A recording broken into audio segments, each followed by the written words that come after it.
Hello दोस्तों, कैसे हैं आप सब। आशा है कि आप सब ठीक ठाक होंगे। कार्य दोनों ठीक ठाक है ना। चलो, आज तुमको केमिस्ट्री का ऑब्जेक्टिव क्वेश्चन हम आपको क्या करेंगे, रिवाइज करवाएंगे। क्या करवाएंगे नो, जो कि परीक्षा के दृष्टि से सब वीवीआई क्वेश्चन को क्या किया गया है, आपके सामने लाया गया है। तो आप सब जो है क्वेश्चन को ध्यान से क्या कीजिएगा, समझिएगा। तो आपको पीछे वाले जो वीडियो में बताया गया था उसमें भी था नो इम्पोर्टेंट क्वेश्चन, तो उस सबको भी ध्यान से क्या करना, पढ़ लेना। तो आज तुम देखो इस केमिस्ट्री का जो है क्वेश्चन 1 से लेकर 20 तक क्वेश्चन है, जो कि परीक्षा में इसमें से जरूर है कि 2 4 गो आने की पूर्ण संभावना है। तो अब तुमको देखो पहला क्वेश्चन क्या दिया है, तत्व क्या दिया है नो, तत्व के सूक्ष्मतम कण। सूक्ष्मतम मतलब होता है नो छोटे से छोटा कण, अर्थात छोटे से भी छोटा कण को हम क्या बोलेंगे, सूक्ष्मतम कण बोलेंगे।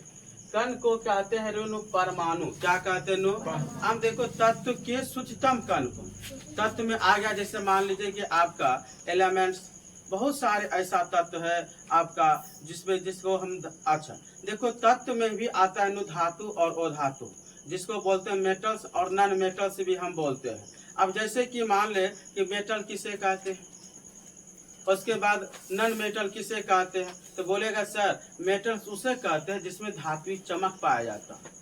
धातु क्या पाया जाता है नो, चमक पाया जाता हो। और वह विद्युत का क्या है नो, सुचालक है। विद्युत का क्या है नो, सुचालक है। और तान्य है, और क्या है नो, आघातवर्य है। यह सब गुण नो मेटल में पाया जाता है। यह सारी गुण नॉन मेटल में अगर नहीं पाया जाता नो, तो इसको हम बोलेंगे अधातु। अधातु बोलेंगे सर यह विद्युत का सुचालक नहीं होता है, यह तान्य नहीं होता है, यह आघातवर्य नहीं होता है, इसलिए इसमें धातुई चमक नहीं पाया जाता है। इसलिए हम इसे क्या कहते हैं, विद्युत का क्या कहते हैं नो, और विद्युत का सुचालक ना हो, इस सब को हम बोलेंगे नो अधातु। क्या बोलेंगे, तो एक बार फिर से देखो मेटल और नॉन मेटल। मेटल में आपका आ गया सोना, चांदी, तांबा, कॉपर इत्यादि। मेटल आप उसे बोलिएगा जिसमें धातुई चमक हो, विद्युत का क्या हो, सुचालक हो, वह तान्य हो और आघातवर्य हो, उसे आप मेटल अर्थात धातु कहते हैं। उसके बाद अधातु पूछेंगे, रे बाबू किसे कहते हैं, तो बोलना सर अधातु हम उसे कहते हैं जिसमें धातुई चमक नहीं पाया जाता हो, विद्युत का सुचालक नहीं हो, तान्य नहीं हो, आघातवर नहीं हो, इस सब को हम बोलेंगे नो विद्युत का क्या बोलेंगे, अधातु। सॉरी, उसे क्या बोलेंगे, अधातु कहते हैं। यह सब गुण अगर नहीं पाया जाता है तो अधातु। और जितना गुण हम बताए, चमक हो, तान्य हो, आघातवर्य हो, सुचालक हो, यह सब आपका धातु। तो उसी का कह रहे कि छोटे से छोटा कण, उस सबके छोटे से छोटे कण को हम क्या बोलेंगे बाबू, परमाणु। क्या बोलेंगे नो, परमाणु। याद रखिएगा ना कि तत्व के सूक्ष्मतम कण को हम क्या बोलेंगे नो, परमाणु। क्या बोलेंगे नो, अब परमाणु। धातु में पूछेंगे तो क्या सब बोल देगा कि धातु जो है आपका, धातु में आ गया आपका AU, AL, CU इत्यादि। यह सब क्या है तुम्हारा, सब धातु। धातु और अधातु की परिभाषा याद रखना। अब चलो अगला क्वेश्चन, कह रहे एक से अधिक तत्वों के संयोग से क्या बनता है, यौगिक। एक से अधिक तत्वों के संयोग से क्या बनता है नो, यौगिक। आप कहेंगे सर यौगिक किसे कहते हैं, इसमें बोला एक से अधिक तत्व अर्थात 2 या 2 से अधिक तत्वों के मिलने से जो बना पदार्थ नो, हम उसको क्या बोलेंगे, यौगिक बोलेंगे। जैसे एक से अधिक तत्वों के संयोग से क्या बनता है नो, यौगिक बनता है। क्या बनता है नो, यौगिक बनता है। तीसरा क्वेश्चन देखो क्या कर रहा है, नमक तथा अमोनिया। नमक है और अमोनिया क्लोराइड के मिश्रण को पृथक मतलब होता है नो, अलग करना। पृथक मतलब क्या होता है, अलग करना। अलग किया जाता है, पृथक किया जाता है किस विधि द्वारा नो, ऊर्ध्वापातन। आपको हम ऊर्ध्वापातन का बहुत सारे एग्जाम्पल दिए थे। बोले थे कि ऊर्ध्वापातन कहते किसे है, तो बोलेगा सर जो ठोस से सीधे गैस रूप में परिवर्तित हो जाए, ठोस से सीधे गैस रूप में परिवर्तित हो जाए, उसे हम क्या बोलेंगे नो, ऊर्ध्वापातन। जैसे आपको कपूर का एग्जाम्पल दिए थे, नेप्थोलीन का, अमोनियम क्लोराइड का, नमक या आयोडीन जिसको बोलते हो, तो यह सब ऊर्ध्वापातन का एक एग्जाम्पल है।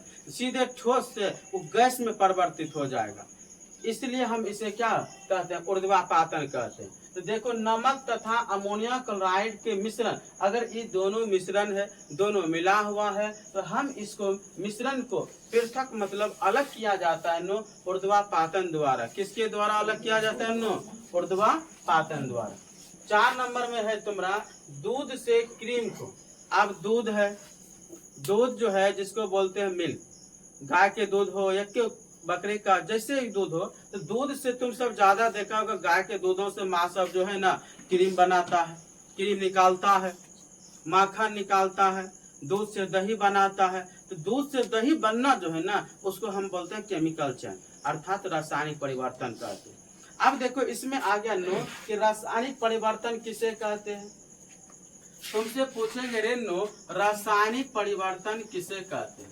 रासायनिक परिवर्तन एक होता है भौतिक परिवर्तन, एक है आपका रासायनिक परिवर्तन और दूसरा क्या है तुम्हारा भौतिक परिवर्तन। आप पूछेंगे रे रासायनिक परिवर्तन किसे कहते हैं, तो बोलना सर वैसा पदार्थ जो जिसका रूप रंग आकार सब बदल जाए, पुनः उस रूप में ना आवे, हम उसको बोलते हैं रासायनिक परिवर्तन अर्थात केमिकल चेंज। क्या बोलेंगे नो? Chemical change. तो फिर से देखो तुम्हारा क्वेश्चन है नो रासायनिक परिवर्तन आप किसे कहते हैं, बोलना वैसा पदार्थ जिसका रूप रंग आकार बदल जाए पुनः उस अवस्था में न आवे, हम उसको क्या बोलेंगे? रासायनिक परिवर्तन। क्या बोलेंगे नो? जैसे रासायनिक परिवर्तन का उदाहरण तुमको बनते रहे नो, दूध से क्या बनना? दही बनना, दूध से दही बनना। उसके बाद पूछेंगे लोहे पे क्या लगना नो? लोहे पे जंग लगना। क्या लगना? जंग लगना। ये सब जितना भी है तुम्हारा रासायनिक परिवर्तन है अर्थात केमिकल चेंज।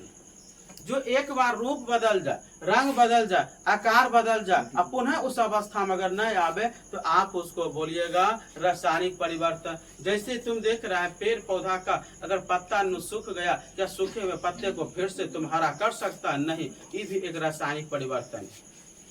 कच्चे फल को अगर तुम एक बार पका देगा अब फिर से क्या तुम उसको पहले जैसा बना सकता? नहीं, ये भी एक क्या है? रासायनिक परिवर्तन। तो रासायनिक परिवर्तन का देखो परिभाषा, वैसा पदार्थ जिसका रूप रंग आकार सब परिवर्तन हो जाए और पुनः उस अवस्था में न आवे, हम उसको बोलेंगे रासायनिक परिवर्तन अर्थात केमिकल चेंज बोलेंगे। इसका देखो एग्जाम्पल, दूध से दही बनना, लोहे पे जंग लगना इत्यादि हमने तुमको रासायनिक परिवर्तन का क्या बता दिए? उदाहरण बता दिए। आज आप भौतिक परिवर्तन जिसको बोलते हैं फिजिकल चेंज। फिजिकल चेंज आप किसे कहते हैं? तो बोले सर भौतिक परिवर्तन आप उसे कहते हैं जिसका रंग रूप आकार बदल जाए पुनः वह उसी अवस्था में लौट आवे, पुनः उस अवस्था में आ जाए, हम उसको क्या बोलेंगे? भौतिक परिवर्तन। जैसे कहेंगे रे नो भौतिक परिवर्तन का उदाहरण दे, तो आप एग्जाम्पल के तौर पे क्या दे सकते हैं नो? एग्जाम्पल के तौर पे आप दे सकते हैं नो बर्फ, भौतिक परिवर्तन। उसके बाद तुम दे सकता है लोहा, लोहा के देखा होगा भट्टी में आग में देता है तो लाल हो जाता है और लाल होने के बाद पुनः वह उस अवस्था जब उसको जैसे मान ले लोहा, लोहा को हम कहाँ दिए? भट्टी में। भट्टी में देने के बाद देखना इसका रंग चेंज हो जाएगा, आकार भी इसको पकड़ के तुम चेंज कर सकता है, रूप भी इसका चेंज हो जाएगा। लेकिन जब हम पानी देंगे ना इस लाल लोहा पे तो पुनः वह पहले अवस्था में आ जाएगा, इसलिए हम इसको क्या बोलेंगे? भौतिक परिवर्तन। तो भौतिक परिवर्तन का भी बहुत सारे उदाहरण, रासायनिक परिवर्तन का भी बहुत सारे उदाहरण। अब इसको हम आगे पढ़ेंगे। अब चलते हैं क्वेश्चन पे। तो पूछेंगे दूध से क्रीम को पृथक करने के लिए जिस विधि का उपयोग किया जाता है वह है नो अपकेंद्रण विधि, अपकेंद्रीकरण विधि। कौन विधि है नो? अपकेंद्रीकरण। दूध से क्रीम को पृथक मतलब अलग करने के लिए जिस विधि का आप उपयोग किया जाता है वह है नो अपकेंद्रीकरण विधि। कौन विधि है? अपकेंद्रीकरण विधि है। 5 नंबर क्वेश्चन देखो, रंग वाले घटक डाई को नीले अथवा काले रंग को स्याही से पृथक किया जाता है, पृथक मतलब अलग किया जाता है, एक विधि है नो, उस विधि का नाम है क्रोमेटोग्राफी विधि। कौन विधि है नो?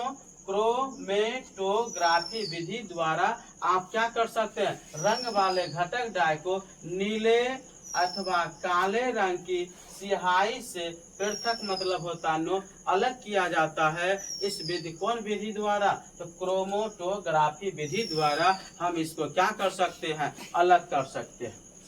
तो अब देखो छठा नंबर क्वेश्चन क्या है, मिश्रण के दो प्रकार के होते हैं। पूछेंगे रेनो मिश्रण किसे कहते हैं, तो बोलेगा सर मिश्रण उसे कहते हैं दो या दो से अधिक पदार्थ को मिलने वाले जो बनता है नो, उसको हम क्या बोलते हैं, मिश्रण। जैसे बता तुम सब जो खाना खाता है ना, तो खाना में देखा होगा कभी काल जो है नो उसमें सभी पदार्थ एक के साथ मिला के उसको क्या करता है, सुरख लेता है, किलो। जैसे चावल, दाल, सब्जी, पापड़, तिलौरी, एक के साथ सब जो मिला करते हैं। अब बताओ उसमें कितना मिलावट हुआ, दो या दो से अधिक, बहुत सारे पदार्थ के मिलने को जो बनता है नो, हम उसको बोलते हैं मिश्रण। मिश्रण का बहुत सारे क्या है एग्जाम्पल है। तो आज आप बुक पे नो तो पूछेंगे मिश्रण कितने प्रकार के, तो बोलना दो प्रकार के होते हैं। कितने प्रकार के मिश्रण नो, दो प्रकार के। एक का नाम है नो समांग मिश्रण और दूसरा का नाम है नो विषमांग मिश्रण। समांग मिश्रण और विषमांग मिश्रण भी अलग अलग है। तो आपको सीधा याद रखना है समांग मिश्रण कितने, पूछेंगे रेनो मिश्रण कितने प्रकार के हैं, तो बोलना दो प्रकार के। एक का नाम है समांग मिश्रण और दूसरा का नाम की है विषमांग मिश्रण। सातवां देखो क्वेश्चन है, नमक और जल में, नमक को जल में घोलना कौन सा परिवर्तन है, भौतिक परिवर्तन। अभी आपको तुरंत बता है भौतिक परिवर्तन अर्थात फिजिकल चेंज किसे कहते हैं, तो बोलना सर वैसा पदार्थ जिसका रंग रूप आकार सब बदल जाए, रंग रूप आकार सब बदल जाए लेकिन पुनः उसी अवस्था में आ जाए, हम उसको बोलेंगे फिजिकल चेंज। क्या बोलेंगे नो, फिजिकल चेंज बोलेंगे। देखो तुम्हारा जो भौतिक परिवर्तन है नमक और जल, तुमको पता है कि नमक कहाँ से प्राप्त होता है, नमक तुम्हें कहाँ से मिलता है, समुद्र से। तेरे समुद्र से जो मिलता है ना, तो समुद्र में देखो समुद्र का पानी जो है खारा पानी, नमकीन पानी है, उसी के द्वारा नमक को निकाला जाता है, बनाया जाता है। इसका बहुत प्रकार की विधि है। अब देखो समुद्र से नमक कैसे बनता है, बोलेगा सर समुद्र से नमक हम सब जैसे तुम सबको बता है किताब में भी पढ़ा है कि क्या करता है, समुद्र के किनारे बहुत लंबी लंबी जगह पे नो इसको छिछला किया जाता है। जब इनको छोटा छोटा क्या किया जाता है, छिछला अर्थात गड्ढा खोदा जाता है। गड्ढा खोद दिया जाता है नो, उसके बाद उस पर सब कुछ तैयार करके जब समुद्र का पानी का लहर आता है ना, सारी गड्ढा को क्या करता है वो पानी भर देता है। अब भरने के बाद नो वो पानी फिर से वापस चल जाएगा और उस छिछला जगह पे गड्ढा वाला पानी जो है ना उसमें भरा रहेगा।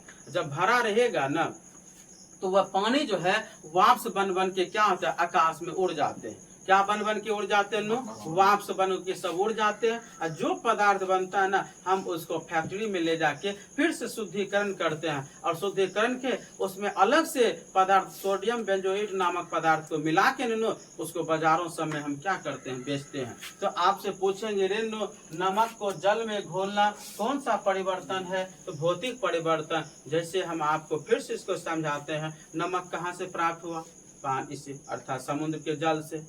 फिर आप उसको पानी में घोल देंगे तो फिर वह खारा पानी हो जाएगा। फिर वही खारा पानी से आप फिर क्या बना सकते हैं, नमक। तो देखो नमक निकला समुद्र के पानी से, उसका रंग आकार रूप सब परिवर्तन हो गया। अब फिर से हम पानी में घोलेंगे तो फिर से घुल जाएगा। तो इसलिए जहां से आया फिर वहीं जा सकता है, इसलिए हम इसको बोलेंगे फिजिकल चेंज अर्थात क्या बोलेंगे, भौतिक परिवर्तन। 8 नंबर क्वेश्चन देखो है आपका, ग्रेफाइट विद्युत का सुचालक है, अपवाद में है नो, यह अधातु है। वैज्ञानिक सब ने ग्रेफाइट को अधातु के रूप में इसको प्रदान किया है, लेकिन ये विद्युत का क्या है, सुचालक होते हुए, इसलिए इसको हम कहाँ रखे हैं, अपवाद में रखे हैं। ग्रेफाइट विद्युत का सुचालक है, अपवाद में इसके रखा गया, लेकिन यह है क्या नो, अधातु है। पूछेगा सर ग्रेफाइट का उपयोग सब, ग्रेफाइट का उपयोग सब आप सब बैटरी में भी करते हैं। और उस कलम जो लिखते हैं ना बच्चा में रेट नो जिसको पेंसिल बोलते हैं, उस पेंसिल में भी देखना काला जो है ना वो भी ग्रेफाइट है। तो इसको विद्युत में भी हम प्रयोग कर लेते हैं बैटरी सब में, और यहाँ पे पेंसिल लिखने में भी। आप कहेगा पेंसिल नामक वैज्ञानिक खोज किया, अलेक्जेंडर फ्लेमिंग नामक वैज्ञानिक ने पेंसिल का खोज किया। तो आप देखो तुमको हम कितना बता दिए कि ग्रेफाइट का उपयोग पेंसिल में, बैटरी में। ग्रेफाइट विद्युत का क्या है नो, सुचालक है, लेकिन यह अधातु के रूप में रखा गया है अपवाद में। क्या रखा गया नो, अपवाद में। आजा 9 नंबर क्वेश्चन देखो की कहता है। 9 नंबर है नो, शुद्ध सोना मुलायम होता है, उसे दृढ़ बनाने के लिए थोड़ी मात्रा में कौन सी धातु मिलाया जाता है नो, तांबा, जिसको बोलते हैं कॉपर। तांबा भी मिलाया जाता है नो, ये की याद रखना तांबा, उसमें थोड़ा चांदी भी मिलाता है। तो रे नो शुद्ध सोना जो है 24 कैरेट का होता है। शुद्ध सोना कितना कैरेट का होता है नो, तो शुद्ध सोना का अगर आभूषण बनता है ना, वह उतना क्या होता है, ठोस नहीं होता। जब ठोस नहीं होगा उसमें अलग से पदार्थ मिलाया जाता है। 18 कैरेट सोना नो 6 कैरेट रहता है तुम्हारा दूसरा धातु, उसको मिलाने से वह क्या होता है, मजबूत होता है, जो हम सब तुम सब क्या पहनते हैं, आभूषण के रूप में पहनते हैं। तेरे पूछेंगे शुद्ध सोना कितना कैरेट का नो, 24 कैरेट। पूछेंगे रे नो सोना का सूत्र की है नो, AU बोलेगा। क्या बोलेगा नो, AU। पूछेंगे रे AU का लैटिन नाम क्या है सोना का, तो बोलना ऑरम। क्या है नो, तो आपको देखो कितना क्वेश्चन हो गया। पहला सोना का संकेत AU, सोना का लैटिन नाम ऑरम। पूछेंगे सोना क्या धातु है, बोलेगा हाँ सर धातु है, यह इसे मेटल के रूप में हम सब इसका आभूषण के रूप में पहनते हैं। तो पूछेंगे शुद्ध सोना मुलायम होता है, बिल्कुल शुद्ध सोना मुलायम होता है, उसको कठोर बनाने के लिए, दृढ़ बनाने के लिए, मजबूत बनाने के लिए हम अलग से धातु, तो वो कौन सबसे धातु नो, तांबा भी मिलाया जाता है। तो और दूसरा जैसे अभी बोले चांदी भी मिलाया जाता है, इस सब मिलाया जाता है नो। शुद्ध सोना मुलायम होता है, उसे दृढ़ बनाने के लिए थोड़ी मात्रा में कौन सी धातु मिलाई जाती है नो, तांबा। ये सब पदार्थ तो क्या किया जाता है नो, मिलाया जाता है।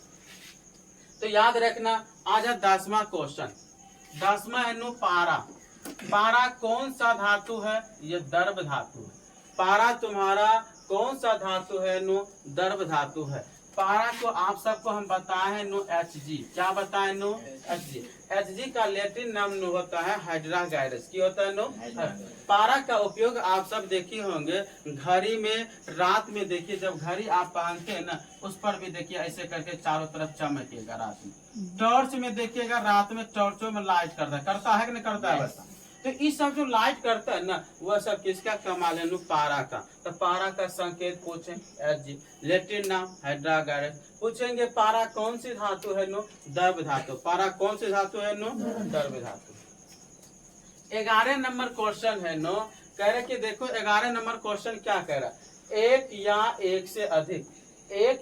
एक से अधिक शुद्ध तत्वों या यौगिकों से मिलकर बनने वाले पदार्थ को क्या कहा जाता है, मिश्रण। अभी आपको हम मिश्रण का एग्जाम्पल भी दिए थे, एक के साथ बहुत सारे पदार्थ को मिला दो, वो भी क्या हो गया, मिश्रण।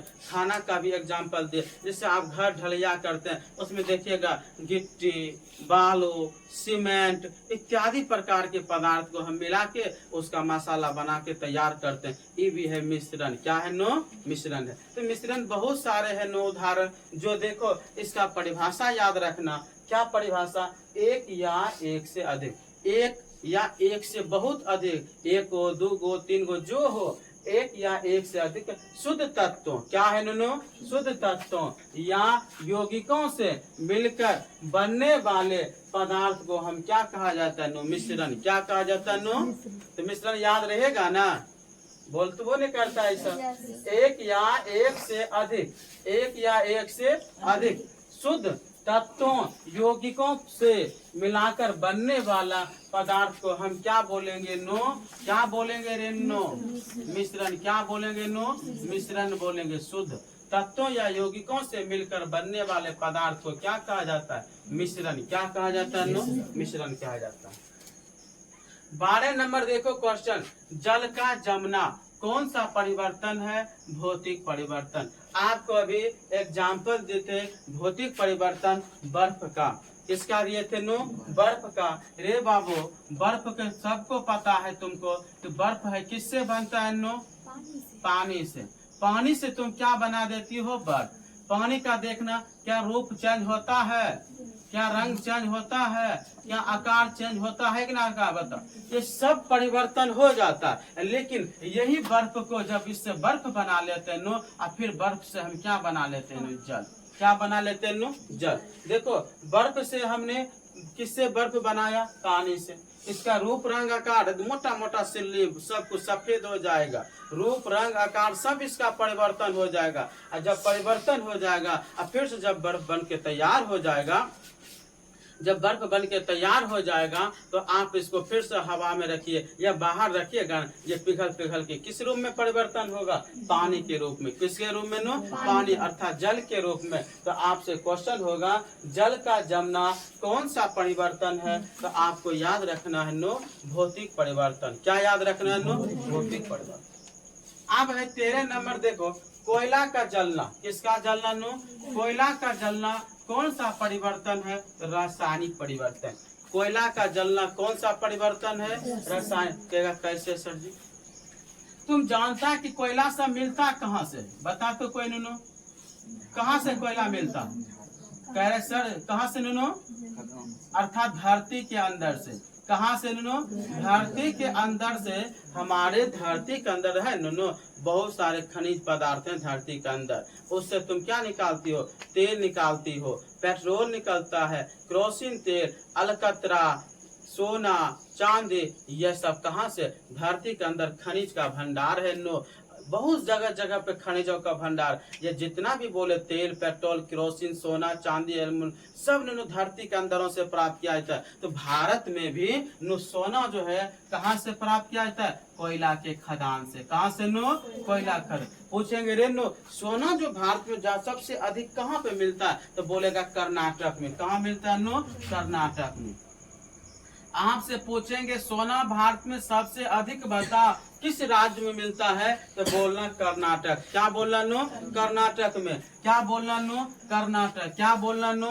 कर्नाटक। क्या बोलना नो? कर्नाटक। और कर्नाटक की राजधानी कहाँ है? बेंगलोर। कर्नाटक की राजधानी कहाँ है नो? बेंगलोर। तो पूछेंगे आपसे कर्नाटक की राजधानी कहाँ है? तो बोलना बेंगलोर। पूछेंगे रे नो भारत में सबसे अधिक सोना जो है किस राज्य में पाया जाता है? तो बोलना कर्नाटक में। कर्नाटक की राजधानी बेंगलोर है। अब यही क्वेश्चन को हम दूसरा पूछेंगे, बता भारत में सबसे अधिक सोना जो कर्नाटक में मिलता है वो कोयला को खदान जो है उस कोयला की खदान को हम क्या नाम से जानते हैं? तो बोलेगा कोलार की खान। क्या बोलेगा बाबू? कोलार की खान से भारत में सबसे अधिक सोना का उत्पादन होता है। तो सोना का सूत्र अर्थ तुमको पता है, लैटिन नाम भी पता है। सोना का संकेत है शुद्ध सोना कितना कैरेट का होता है? सोना का उपयोग आप सब क्या सच में करते हैं? आभूषण बनाने में। तो आपको पता चल गया कि कोयला हमें कहाँ से मिलता है? धरती के अंदर से। खनिज भंडार है लो। और खनिज में से पूछेंगे रे सोना तुम्हें कहाँ से प्राप्त होता है? कोयला से। कोयला के खदानों से। कोयला के पूछेंगे भारत में सबसे अधिक कोयला भारत में सबसे अधिक सोना कहाँ पाया जाता है? कर्नाटक में। कर्नाटक के नो किस जगह पे? किस खान का नाम? कोल्लार की खान। किस नाम नो? कोल्लार की खान। तो आजा नो बुक पे कोयले देखो कितना क्वेश्चन हो गया। कोयले का जलना कौन सा परिवर्तन है? रासायनिक परिवर्तन। अब तुम देखो घर में कोयला भोज भात में लाता होगा, भोज बनाने में तो देखना बड़ा बड़ा टुकड़ा सब कोयला कराता, उसको तुम तोड़ तोड़ के छोटा छोटा पीस बनाता है, भट्ठी में देता है। भट्ठी में देने के बाद वह जलता है और जलने के बाद वह क्या देखना कितना आग वोल्टेज देता है नहीं देता? टेम्परेचर। उससे मेरा खाना बनता। अब फिर से उस जले हुए कोयले को तुम पानी दे देना। क्या दे देना? तो पानी दे देना। तो देखना वह पुनः फिर से कोयला बनता है कि नहीं बनता है? तो वह पुनः कौन अवस्था में आ जाता है? उसी अवस्था में। रेणु कोयला को जब जलाएगा ना तो देखना उसका रूप चेंज हो जाएगा, आकार भी छोटा हो जाएगा, रूप रंग आकार सब चेंज हो जाएगा। लेकिन फिर से उसको हम ठंडा करेंगे, पानी देंगे ना तो कोयला फिर से देखना कोयला बन जाता है। बनता है कि नहीं बनता है? जैसे लकड़ी सब के तुम देखा होगा, मम्मी सब घर में मोटा मोटा लकड़ी जलाता है तो उसके जलाने के बाद जो बचता है देखना ढेरी चीज, उससे पानी जब देगा ठंडा होता है ना तो फिर से वह देखना छोटा छोटा टुकड़ा में कोयला बन के तैयार होता है। अब फिर से तुम सब उसका उपयोग करता है भुट्टा पकाने में, भट्टियों में। करते हैं कि नहीं करते हैं? बस तो कोयला है नुनो तुम्हारा। कोयले का जलना कौन सा परिवर्तन है? तो बोलेगा रासायनिक परिवर्तन। क्या बोलेगा नु? 14 नंबर क्वेश्चन है कोलाइड विलयन में कणों को टेढ़े मेढ़े मार्गों से गमन करना कहलाती है ब्राउनी गति। क्या कहलाती है? अब तुम देखो, एगो बर्तन ले लो, इस बर्तन में नो भरल है दूध। क्या भरल है नो? इस दूध में देखना बहुत सारे कण रहता है। दूध में क्या रहता है नो? वो कण जो है ना ऐसे ऐसे टेढ़े मार्ग से ऐसे ऐसे घूमते रहेगा। वो बर्तन में देखना छोटे छोटे कण जो रहते हैं उसमें, वह क्या है, इधर से उधर उधर से उधर, वो टेढ़े मेढ़े मार्ग से जो चलेगा ना, पूछेंगे रे नो वो टेढ़े मेढ़े मार्गों से जो गमन करना क्या कहलाती है? तो बोलना ब्राउनी गति। क्या कहलाती है नो? तो आपको याद रखना है कि आपके दूध हो या पानी हो, उसमें छोटे छोटे कण जो है वह हमेशा टेढ़े मेढ़े मार्ग से गुजरता है, जाता है, और इस प्रक्रिया को हम क्या कहते हैं नो? ब्राउनी गति। क्या कहते हैं नो? ब्राउनी गति कहते हैं।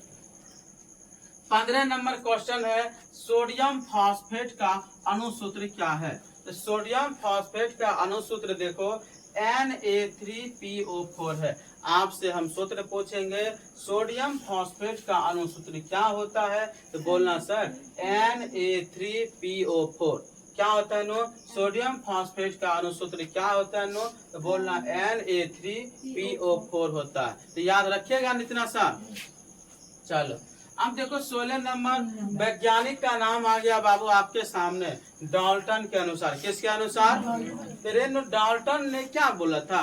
परमाणु अविभाज्य।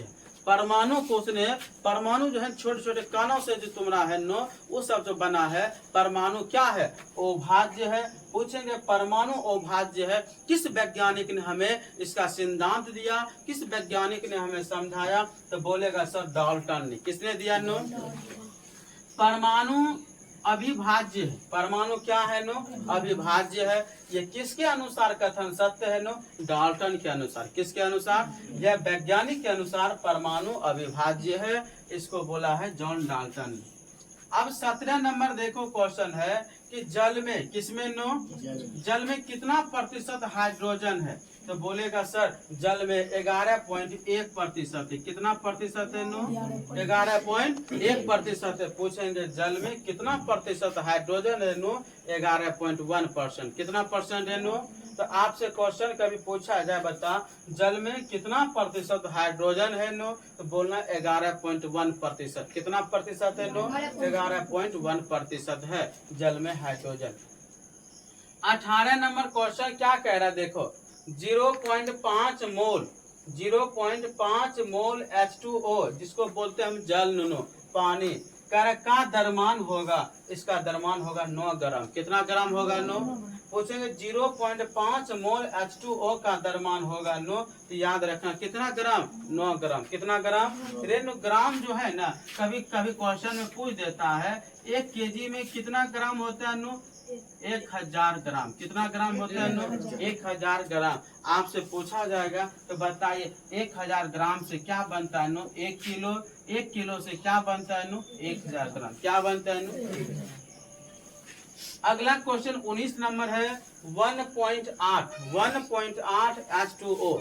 1.8 H2O में अणुओं की संख्या कितनी है? तो 6.022 गुना 10 पावर 22। आपसे क्वेश्चन पूछा जाएगा, बता रहे नो 1.8 H2O में अर्थात जल में अणुओं की संख्या, किसकी संख्या पूछ रहे नो?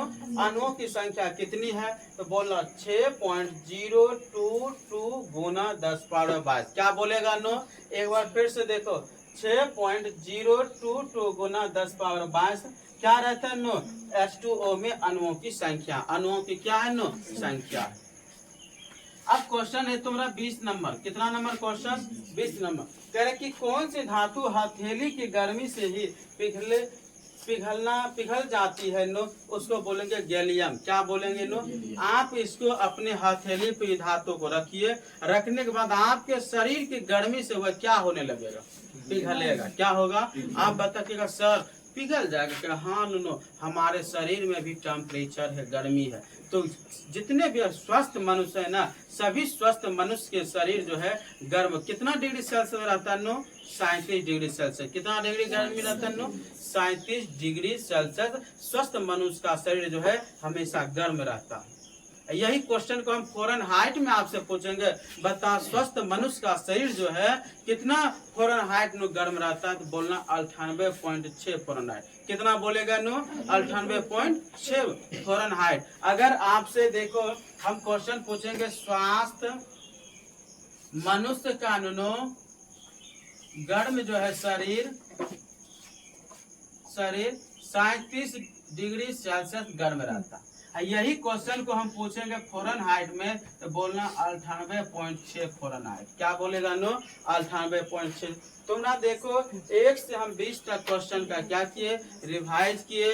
तुम क्या करेगा, अगर नहीं समझा तो इसको फिर से तुम 1 बार 2 बार क्या करना, इसको देखना। ये तुम्हें एग्जाम में ऐसा ही क्वेश्चन क्या करता है, पूछा जाता है। रेनो क्वेश्चन को बनाने में हमको बहुत समय लगता है, क्या क्वेश्चन आएगा नहीं आएगा। ये सब लोग चुन चुन के क्वेश्चन अच्छे लाते हैं ताकि तुम्हारा एग्जाम में क्या है अब भाई दूध से क्रीम बनना। ये सब क्वेश्चन कई बारों परीक्षा में क्या किया है, पूछा गया है। तो तुमको अगर यह प्रश्न सब नो अच्छा लगा हो तो तुम सब क्या करेगा, लाइक कर देना, सब्सक्राइब कर देना, और अपने दोस्तों को या जो इधर उधर है उस सभी को क्या कर देना नो, शेयर कर देना, ताकि उस सबको भी पता चले कि सर के बारे में। और उसके बाद नो वह भी कुछ क्या करेगा, सीख लेगा, पढ़ लेगा, ज्ञान बुद्धि होगा। तो तुम सबको अगर अच्छा लगा हो तो क्या सब्सक्राइब कर देगा, सब्सक्राइब कर देना नो, लाइक कर देना, और क्या कर देना, कमेंट सब करने। अगला फिर आगे हम मिलेंगे, आज यहीं तक, ठीक ना।